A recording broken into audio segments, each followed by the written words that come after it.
আসসালামাইকুম এভরিওয়ান। আজকে নিয়ে এসেছি কিভাবে পারফেক্টলি হোটেলের মতো আমরা চা বানাতে পারি। সো অ্যাট ফার্স্ট আমি একটা পাত্রে পানি নিয়েছি 2 কাপ। আমরা যেহেতু 2 কাপ 2 জনের জন্য বানাবো তাই 2 কাপ নিয়েছি। এখানে আমরা দিয়ে দিব 5 চামচ গুঁড়ো দুধ। আমি এখানে ডানোটা ইউজ করছি, আপনারা চাইলে যে কোনো ব্র্যান্ডের গুঁড়া দুধ ইউজ করতে পারেন।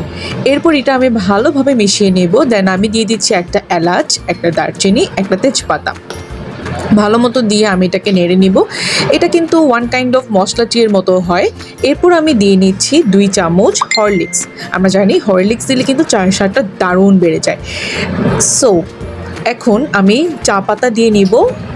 এখানে চা পাতা আমি দিয়ে নিয়েছি 3 চামচ। আপনারা এটা পরিমাণ মতো দিয়ে নেবেন, তবে মনে রাখবেন বেশি চা পাতাটা দিলে কিন্তু একটু খেতে মজা লাগে। আর চায়ের পাতাটার জন্য বা চা পাতাটা কিন্তু একটু ভালো ব্র্যান্ডের ইউজ করলে ভালো। এক্ষেত্রে আমি ছুরিটাকে একটু আগুনে পুড়িয়ে নিয়েছি, মানে একটু আগুনে দিয়ে তারপর সেখানে চিনিটা দিয়ে দিয়েছি যাতে করে এটা ক্যারামেল আকারে হয়ে যায়, মানে ক্যারামেলের মতো করে চিনিটা যেন হয়, এই কারণে আমি কাজটা করেছি।